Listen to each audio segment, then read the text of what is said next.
తారీఖుకి జైలుకు బండి భగీరథ 14 రోజులు చెర్లపల్లి జైలుకు రిమాండ్. ఆల్రెడీ న్యాయ వ్యవస్థపై మరి నా కుమారుని పోలీసులకు నేనే అప్పయ్యపైనని చెప్పేసి బండి సంజయ్ గారు న్యాయం వ్యవస్థ పైన నాకు నమ్మకం ఉంది, పోలీసుల పైన నాకు నమ్మకం ఉందని బండి సంజయ్ గారు అంటారు. 8 తారీఖు పోక్సో కేసు అయింది. 8 రోజుల దాకా బండి భగీరథ మరి తప్పించుకొని పోవడం జరిగింది.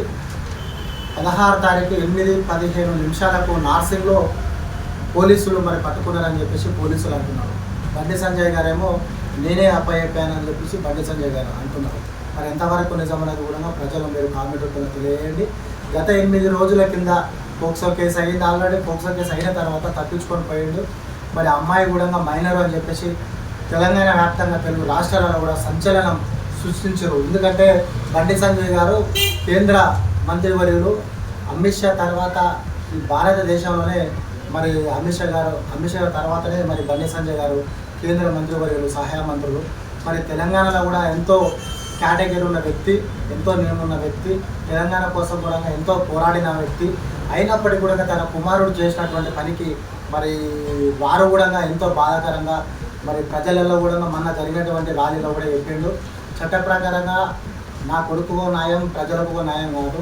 నా కొడుకు తప్పు చేసి ఉంటే ఖచ్చితంగా నా కొడుకుకి శిక్ష పడాలి అని చెప్పేసి, శిక్ష కూడా పడుతుందని చెప్పేసి ప్రజల ముందరనే మరి బండి సంజయ్ గారు కూడా చెప్పారు.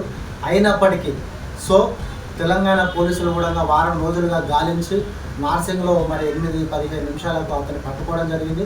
14 రోజులు మరి చెర్లపల్లి జైలుకు పంపించడం జరిగింది. దీనిపైన మా కామెంట్ రూపంలో అమ్మాయి కూడా మేజరా మైనర్ అనేది కూడా తేలాల్సి ఉంది. అబ్బాయి కూడా అమ్మాయిని బలవంతకారం చేసిండు అని చెప్పేసి పోలీస్ స్టేషన్లో మరి ఫిర్యాదు చేయడం జరిగింది. అయినప్పటికీ పూర్తిగా సిట్ అధికారులు కూడా వారికి నోటీసులు పంపించారు. ఈరోజు రేపు కూడా విచారణ పూర్తిగా అయిన తర్వాత కోర్టు తీర్పు మేరకు అతనికి ఏం శిక్ష పడుతుంది, ఎన్ని సంవత్సరాలు పడుతున్నది కూడా మనం వేచి చూద్దాం. శిక్ష పడుతుందా లేదా అన్నది కూడా ప్రజలు వీడియో చూసిన తర్వాత కామెంట్ రూపంలో తెలియజేయండి.